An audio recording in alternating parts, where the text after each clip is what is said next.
Je suis Toussaint Tiandrebogo, je suis le chef de l'entité de la diversité des expressions culturelles à l'UNESCO au sein du secteur de la culture.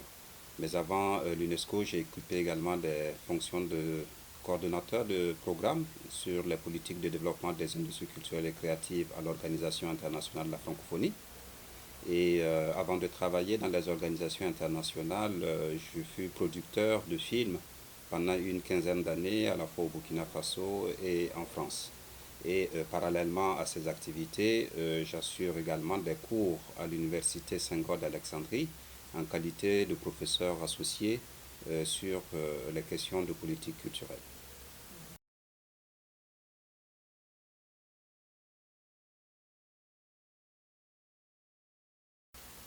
L'économie créative recouvre l'ensemble des activités concourant à la création de plus-value à partir de la créativité humaine et plus particulièrement de la créativité artistique. Au cœur de la notion d'économie créative, on retrouve les industries culturelles et créatives que l'on nomme généralement quand on parle de secteurs comme celui du cinéma, celui de la musique, celui du livre et de la littérature, les jeux vidéo par exemple, les arts du spectacle. Bref, toutes les activités culturelles dont la production nécessite à un moment ou à un autre de recourir à des processus de production et de mise à disposition du public à travers des procédés industriels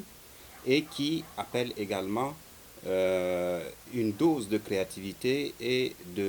qui repose sur la notion de droit d'auteur. C'est-à-dire que toutes ces économies prospèrent parce qu'à la base, il y a un créateur qui crée un produit, qui crée une œuvre artistique et culturelle. Et à partir de là, il y a une série d'autres intervenants derrière pour créer de la plus-value, c'est-à-dire des producteurs, des distributeurs, des exploitants. Et c'est l'ensemble de cet écosystème que on nomme généralement quand on parle d'économie créative ou alors d'économie de la création. Et ce sont des secteurs qui, depuis maintenant plusieurs décennies, connaissent des croissances exponentielles et aujourd'hui représentent environ 2250 milliards de dollars US à l'échelle mondiale comme revenus tirés des industries culturelles et créatives, avec des emplois de l'ordre de 30 millions à l'échelle globale et qui emploie les jeunes entre 18 et 29 ans. C'est le secteur qui emploie plus de jeunes. Donc pour dire qu'il y a un potentiel énorme, économique énorme autour de la création artistique, autour de la création et de production de biens et services culturels, et que par ailleurs, au-delà de l'aspect économique et de création d'emplois, c'est aussi que ce sont des industries qui contribuent au bien-être individuel et collectif. Et pendant cette période de confinement, on l'a bien vu, les gens ont davantage consommé de culture, de musique, de cinéma, ils ont davantage lu de livres. Et au-delà du bien-être individuel et collectif, c'est aussi des secteurs qui contribuent à la cohésion sociale des États, qui favorisent l'inclusion de populations et également qui participent à la création ou au renforcement en fait des identités culturelles au niveau des États, toutes choses qui sont, on va dire, indispensables pour qu'un pays puisse aspirer à un développement durable et stable.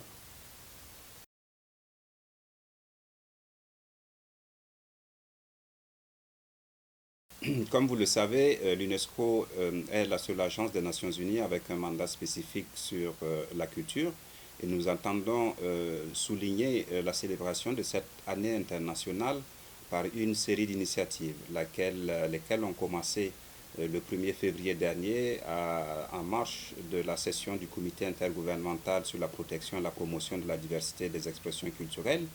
au cours de laquelle nous avons eu une cérémonie qui a associé, outre la directrice générale de l'UNESCO, le président de la Colombie, Ivan Duque, ainsi que le président de l'Assemblée générale des Nations Unies, avec d'autres agences des Nations Unies comme l'UNCTAD, je l'ai dit tout à l'heure, mais aussi avec euh, la Banque mondiale qui intervient également sur les questions. Et notre intention est de poursuivre à travers d'autres actions qui associeraient à la fois l'UNCTAD, mais aussi l'UNDP, le PNUD en l'occurrence, et également l'Organisation mondiale de la propriété intellectuelle, et également le Bureau international du travail, toutes ces agences des Nations unies également, dont les domaines d'intervention ont un lien direct ou connexe avec le développement de l'économie créative. L'UNESCO, dans ce cadre, a préparé une feuille de route pour engager, mobiliser à la fois les États, mais aussi les organisations de la société civile autour de messages clés pour marquer cette année. Le premier message est que sans artistes et professionnels de la culture, il ne peut pas parler d'économie créative. Les artistes et les professionnels de la culture sont les principaux acteurs de l'économie créative et que ces artistes et ces professionnels de la culture doivent bénéficier d'un statut à la fois économique, à la fois social, qui leur garantissent de pouvoir jouir et de profiter en fait du travail de leur création.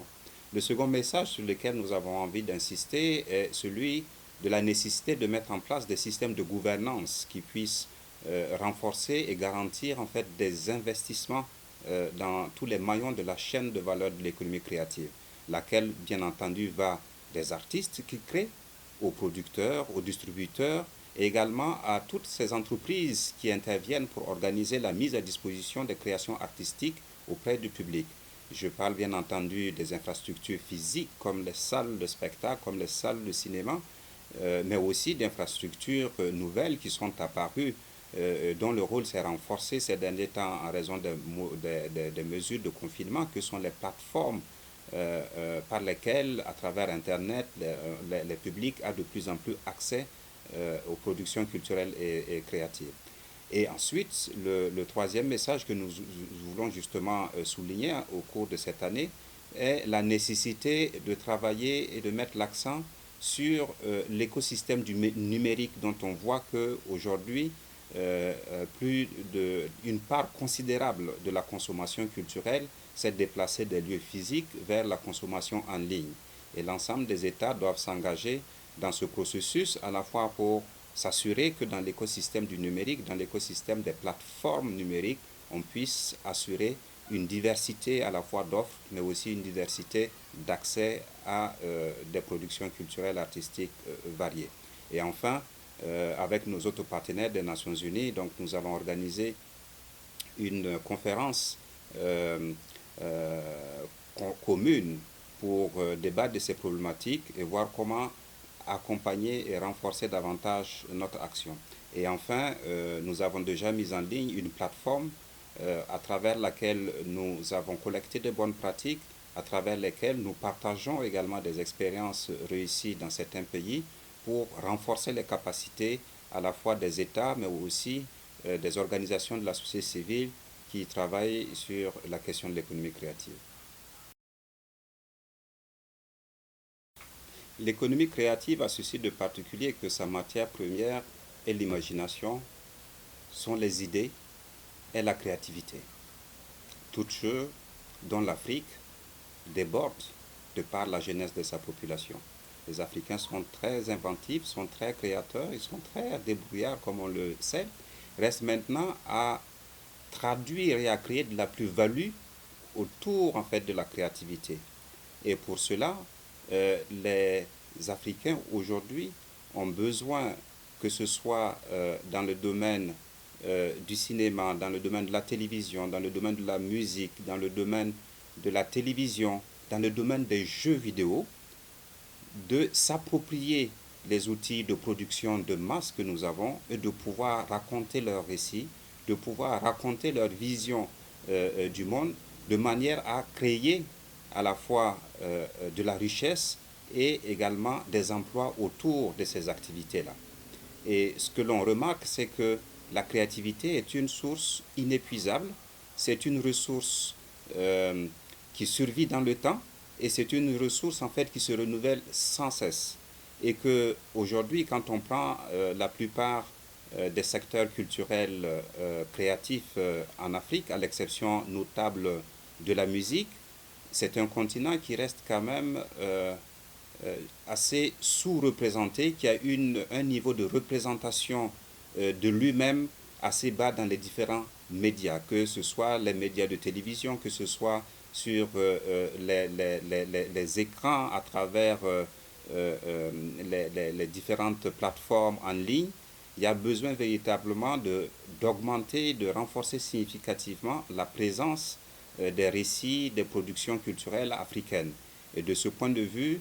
il faut être conscient que derrière la capacité de chaque pays à pouvoir promouvoir davantage ses artistes musiciens, à pouvoir promouvoir davantage ses cinéastes, à pouvoir promouvoir davantage des écrivains ou alors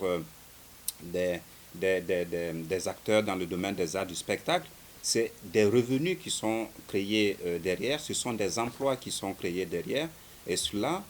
dans des économies qui sont à la recherche de formes de diversification, ce sont des sources assez intéressantes à explorer. Pour vous donner un exemple concret, quand un pays organise un festival, ça fait des voyages, ça fait des chambres d'hôtel qui sont occupées, ça fait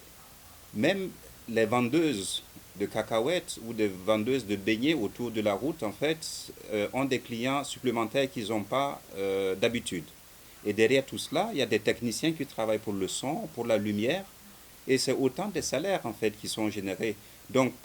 les retours en termes économiques sont des retours qui n'existeraient pas s'il n'y avait pas, par exemple, une telle manifestation. Si vous prenez le cas, par exemple, dans le domaine de la littérature, un écrivain qui propose un manuel, un script de livre va avoir affaire en fait à un éditeur qui lui derrière va faire appel à une imprimerie qui derrière en fait lequel livre sera vendu dans les librairies. Donc vous voyez en fait qu'à chaque étape de la création de ce livre, il y a des intermédiaires qui en tirent des revenus et qui créent des emplois. Et cela illustre de façon concrète comment l'économie de la culture peut à la fois, pour l'Afrique, contribuer à créer des revenus, continuer à créer des emplois, mais aussi ce dont on ne mesure pas souvent, c'est qu'à travers les narrations, à travers les récits, à travers les messages qui sont véhiculés dans ces productions culturelles, tout cela participe à la fois à créer une cohésion, à créer le sentiment d'appartenance commune et finalement aussi à projeter une façon de se voir et de questionner le monde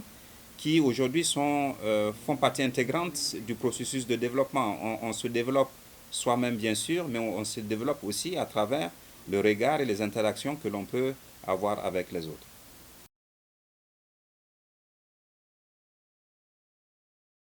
Dans le domaine de la culture,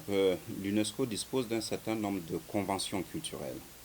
Des conventions qui sont des traités signés par un certain nombre d'États.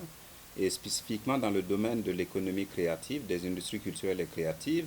nous avons la Convention de 2005 sur la protection et la promotion de la diversité des expressions culturelles dont je suis le secrétaire, mais aussi la recommandation de 1980 sur la condition de l'artiste qui appelle les États à mettre en place les conditions nécessaires pour que les artistes et les professionnels de la culture puissent créer et vivre décemment en fait de leur art. Donc ces deux instruments normatifs sont nos principaux outils d'intervention, à la fois pour engager la communauté internationale autour des enjeux et des discussions liées aux problématiques qui s'attachent aux industries culturelles et créatives, mais nous avons également des programmes opérationnels visant à accompagner et à soutenir à la fois les États pour mettre en place les instruments de gouvernance nécessaires pour créer l'environnement qui permette aux professionnels de la culture et également aux entreprises qui interviennent dans le domaine des industries culturelles et créatives de pouvoir bénéficier de l'environnement adapté aux besoins de développement de leurs activités. Nous intervenons également en soutien aux artistes et aux professionnels de la culture à travers leurs organisations représentatives pour leur permettre de porter le plaidoyer, de se faire entendre auprès des décideurs politiques et économiques, et de sorte, à la fois en ayant un forum de discussion politique adossé à des actions opérationnelles de terrain à travers le renforcement des capacités que nous apportons, nous espérons ainsi renforcer la capacité des pays en Afrique de produire, de diffuser et de faire mieux connaître leurs expressions culturelles et favoriser la diversité.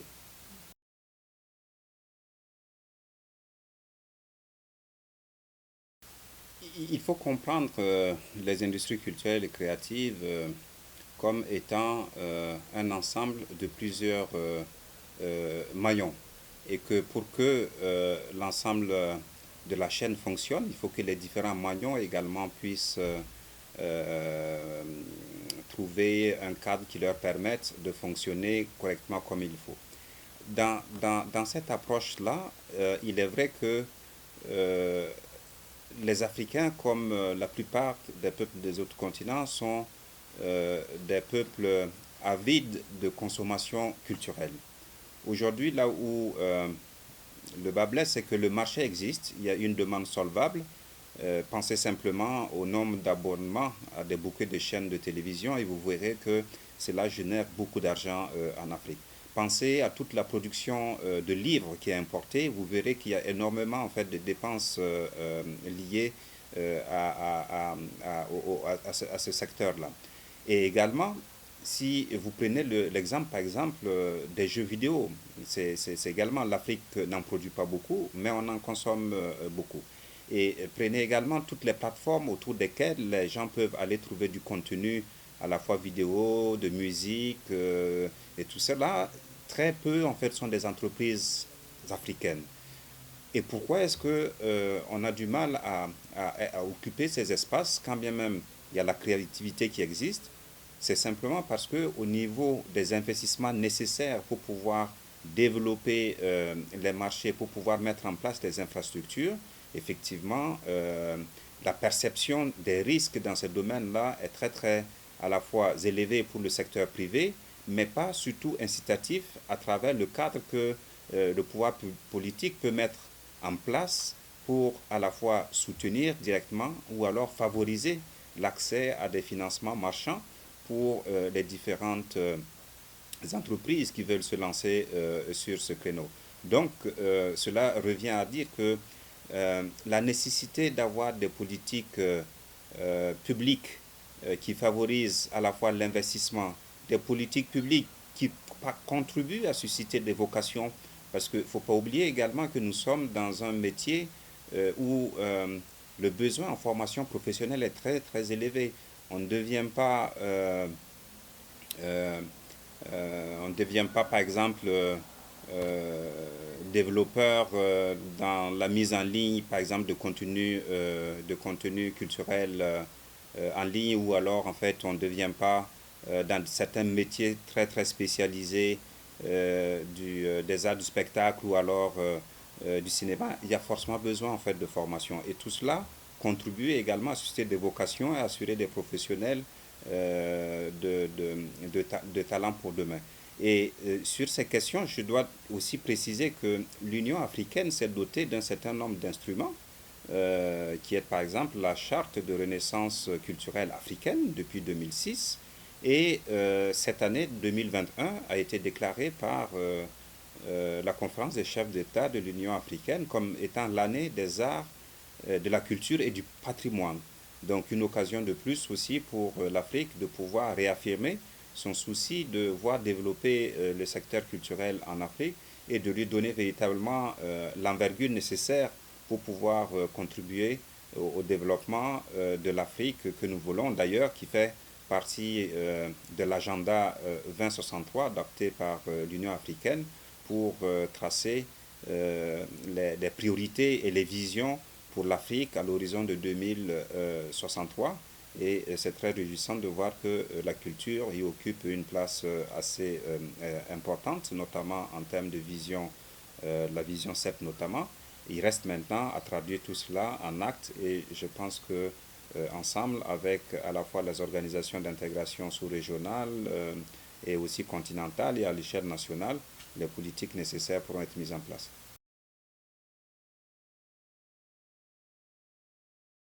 Les questions de coopération et de partenariat sont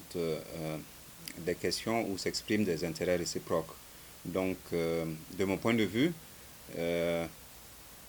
l'Afrique doit savoir ce qu'elle cherche à travers ses partenariats et doit aussi amener en fait ses partenaires à considérer ses besoins prioritaires, non pas des besoins qui lui seraient imposés, mais des besoins qu'elle-même aura définis avec des stratégies pour atteindre les objectifs escomptés. Et de ce point de vue, considérant la coopération avec l'Union européenne, il est vrai que l'Union européenne compte aujourd'hui parmi les principaux euh, partenaires en termes d'investissement dans la culture dans les pays africains, mais ACP de façon générale, Afrique, Caraïbes et Pacifique. Et la coopération avec l'Union européenne a été décisive pour permettre à beaucoup de créateurs de pouvoir créer en Afrique, de pouvoir faire circuler leurs œuvres et également dans le cadre des derniers accords du dernier programme ACP Plus Culture qui est en œuvre, la question également de voir comment est-ce qu'on peut renforcer les politiques publiques a également été prise en œuvre. Donc, je me réjouis effectivement que cette collaboration, cette coopération apporte un plus. Et même au niveau de l'UNESCO, nous avons également un partenariat de collaboration, de coopération avec l'Union européenne, justement pour accompagner les pouvoirs publics, les États, à renforcer leur cadre de gouvernance de la culture. Il est heureux de voir que de tels accords existent et qu'il faut sans doute peut-être les améliorer, il faut sans doute en fait les renforcer et les rendre beaucoup plus pérennes.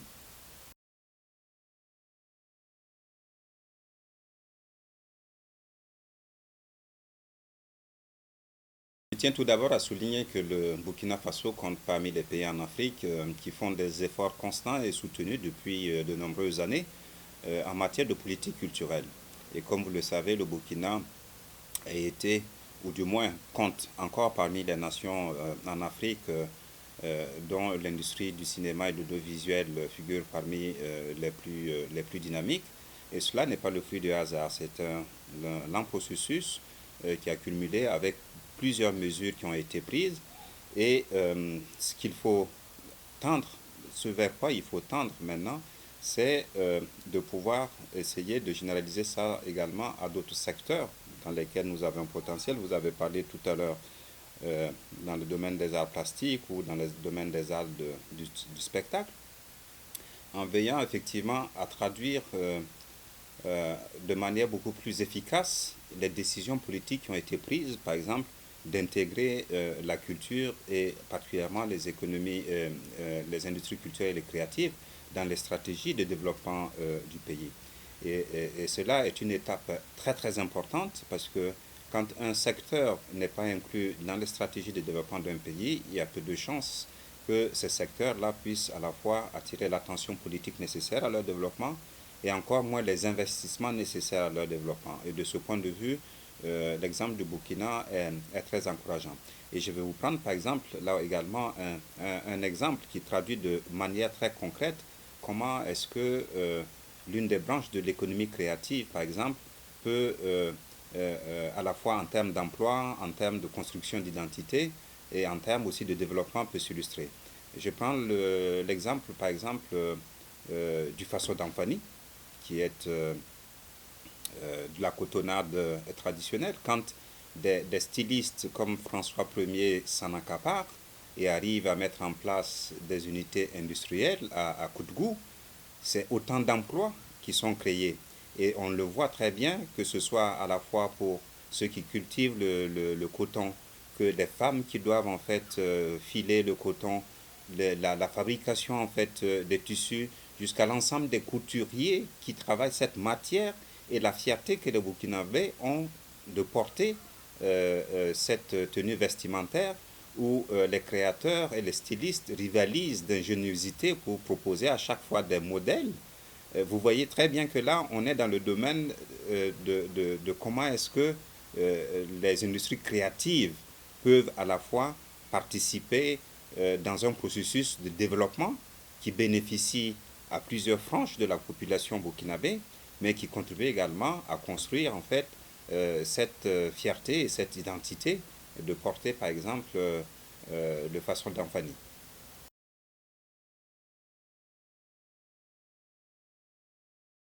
Les industries culturelles et créatives sont un secteur d'avenir. Et c'est un secteur dans lequel les jeunes n'ont pas besoin d'attendre qu'on leur trouve du travail. C'est un secteur dans lequel ils peuvent s'investir. Et c'est un secteur dans lequel ils peuvent donner la pleine mesure à la fois de leur ingéniosité, de leur créativité et aussi de la place qu'ils souhaitent pour l'Afrique pour demain. Et on n'a pas besoin d'attendre une autorisation quelconque pour prendre du papier, un stylo et commencer à écrire, à raconter des récits. De la même manière, avec la facilitation aujourd'hui de l'accès à des outils numériques pour filmer, pour faire du son, il y a un champ extraordinaire là qui se dégage. Et de la même manière, par exemple, tout le terrain reste à être occupé en termes, par exemple, de dessins animés, où la plupart des enfants aujourd'hui en Afrique sont abreuvés en fait avec des dessins animés venant de l'extérieur. Donc, et toutes ces activités qui créent de la richesse, qui créent de l'emploi, ne demandent simplement qu'à être investies par les jeunes qui veulent à la fois en fait, être artistes, mais pas seulement. Parce que ceux qui sortent des écoles de commerce, qui font des études en fait de gestion, sachez aussi que c'est des domaines dans lesquels vous pouvez vous investir, compter sur le talent de jeunes artistes que vous aurez repérés et faire en sorte que leur création, derrière leur création, vous puissiez y ajouter de la valeur ajoutée et pouvoir à la fois créer des débouchés à la fois dans les marchés nationaux, mais aussi internationaux. Et comme je le disais en introduction aussi de cet entretien, la créativité est une source intarissable, inépuisable, et en plus écologiquement, écologiquement convenable, puisqu'il n'y a aucune destruction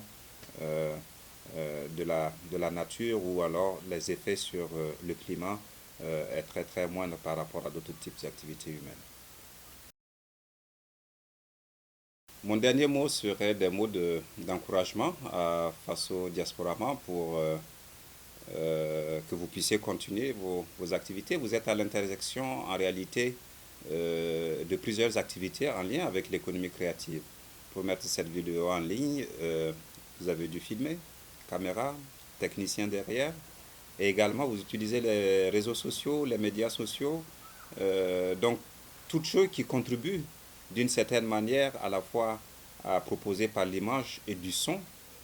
du contenu qui puisse intéresser votre éditoire. Et donc, de cette manière, également, vous êtes d'une certaine manière partie prenante de l'économie créative. Donc, je nous souhaite à nous tous, puisque nous sommes engagés pour le même combat, à ce que ce combat puisse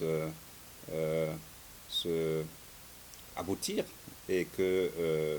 nous puissions continuer tous ensemble à relever le défi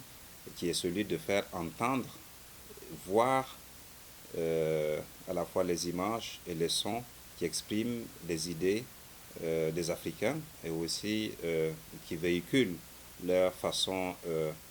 de se voir eux-mêmes, mais aussi de voir le reste du monde et par la même occasion leur envie peut-être aussi de conquérir le monde.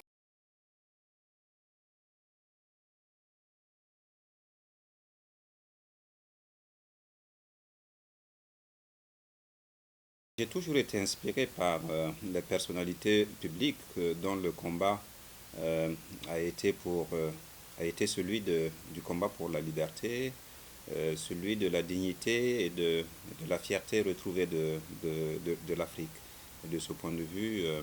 j'aimerais en particulier citer entre autres des personnages comme Kwame Nkrumah, comme Lumumba, et plus proche de chez nous, en fait, Thomas Sankara, qui se sont illustrés par le fait de défendre ces valeurs et de défendre ces idéaux auxquels je suis également très attaché. J'ai eu trois vies professionnelles et pour moi ces trois vies professionnelles se complètent. D'abord comme producteur de films, c'est cela qui m'a donné la possibilité d'avoir une meilleure compréhension des politiques publiques à mettre en place pour développer à la fois le cinéma, mais par au-delà également les autres secteurs culturels. Et par la suite, cette bonne compréhension m'a permis de pouvoir enseigner les politiques culturelles à l'Université Senghor d'Alexandrie. Et c'est l'ensemble, la résultante à la fois de ma démarche professionnelle de producteur, d'enseignant aussi des politiques culturelles, qui m'ont permis finalement de pouvoir intégrer les organisations internationales comme la francophonie et aujourd'hui l'UNESCO. Donc pour moi, ces trois vies professionnelles sont complémentaires et finalement sont les conséquences ou les résultantes de l'une et l'autre. Donc j'aurais du mal à en faire un choix.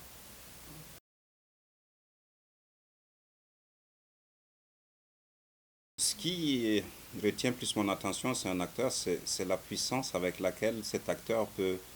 euh, interpréter un rôle et aussi la palette, la variété des rôles qui sont interprétés à travers les différents films qui composent sa carrière. Et comme dans mon jeune âge, j'ai eu aussi un petit passage, même si c'est à titre d'amateur, dans un troupe de théâtre, durant lesquels j'ai côtoyé quelqu'un qui deviendra plus tard l'un des acteurs fameux du Burkina. J'ai nommé Abdoulaye Komboudri.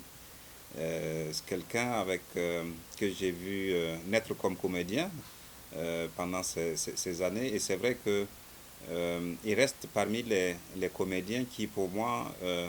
incarnent à la fois cette puissance d'interprétation, mais aussi cette diversité des rôles. Tout le monde ne se souviendra de l'homme du peuple ou alors de Fils de l'homme, hein, des différents rôles qu'il a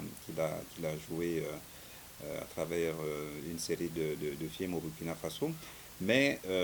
aussi au plan international, je suis quand même assez sensible à toutes les interprétations qu'un acteur comme Morgan Freeman peut avoir. Je trouve chez lui effectivement cette capacité effectivement de pouvoir se mouler dans plusieurs personnages. Et je pourrais également y rajouter euh, Nell Lienson, qui est c'est un acteur américain, peut-être pas très bien connu, mais il y a dans le regard de cet interprète quelque chose de puissant qui m'impressionne à chaque fois qu'il interprète un rôle.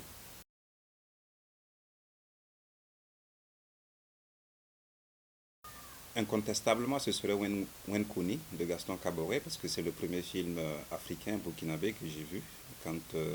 j'étais encore enfant. Donc j'ai été marqué à vie par ce film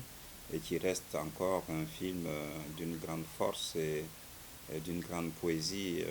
incommensurable comme seul sait le faire Gaston Caboret.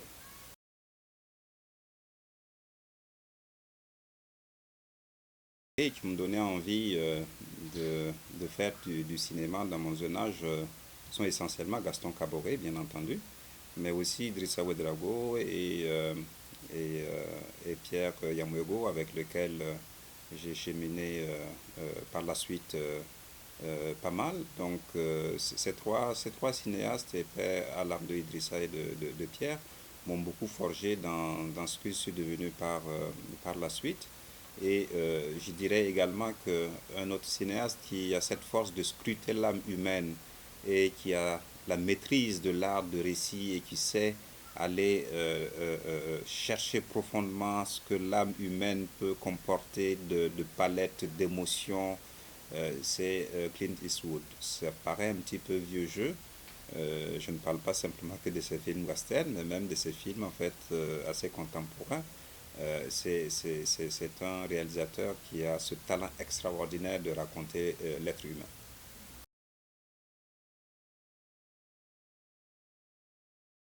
La carrière de producteur de films est derrière moi maintenant, mais bon, on ne sait jamais, puisque comme on dit, l'homme propose et Dieu dispose, mais a priori, tant que je resterai dans mes fonctions dans les organisations internationales, il m'est impossible de renouer avec une carrière de producteur de films.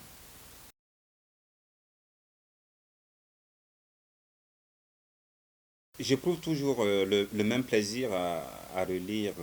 L'étrange destin de Wangrin d'Amadou Apateba. C'est un livre que j'ai découvert à l'école, forcé de lire bien entendu, mais que je n'ai plus jamais quitté. C'est un livre en fait extraordinaire quant à sa capacité de dépeindre du moins la vanité humaine et à quel point en fait finalement on se rend compte que tout est vanité et que notre passage sur cette terre, en réalité, comporte plein d'imprévus et quels que soient euh, nos rêves de grandeur, nos rêves de montrer que nous sommes les plus forts, c'est le destin qui finit par prendre le dessus, à l'image de Wangrin, qui a connu la grandeur et la décadence. Et oui, j'ai pris beaucoup de plaisir à lire et à relire ce livre d'Amadou Abatepa.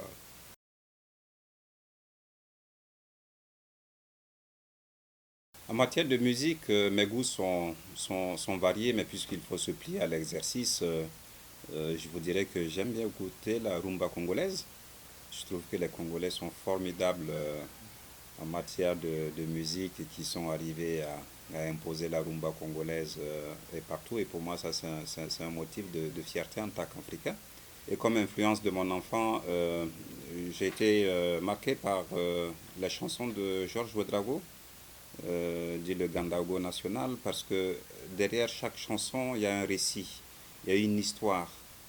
Et dans ces histoires, c'est comme euh, des,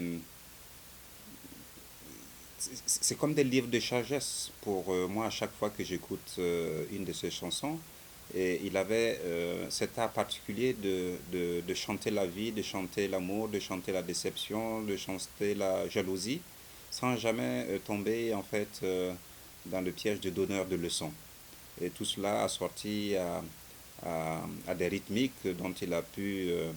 se traduire avec des instruments modernes, des sonorités traditionnelles. Donc oui, c'est aussi partie, fait aussi partie des artistes que je prends beaucoup de plaisir à écouter. Sans rien dénier à la jeune génération que j'apprécie particulièrement, mais bon, comme on ne peut pas citer tout le monde, je me contenterai juste de citer celui-là.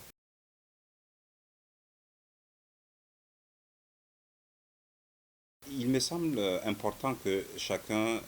doive se souvenir de là où il vient. Parce que un proverbe dit que quand tu ne sais pas où tu vas, tu devrais au moins savoir en fait d'où tu viens pour retrouver ton chemin. Et je viens d'une commune rurale qui s'appelle Béré. C'est un village qui se trouve dans la province du Zunwebo, au Burkina Faso, et il est situé entre Combisri, au sud de Ouaga, et Manga. Donc c'est de là où viennent mes ancêtres et c'est là où j'ai souvent aussi l'occasion de retourner quand j'en ai l'occasion, avec beaucoup de plaisir d'ailleurs.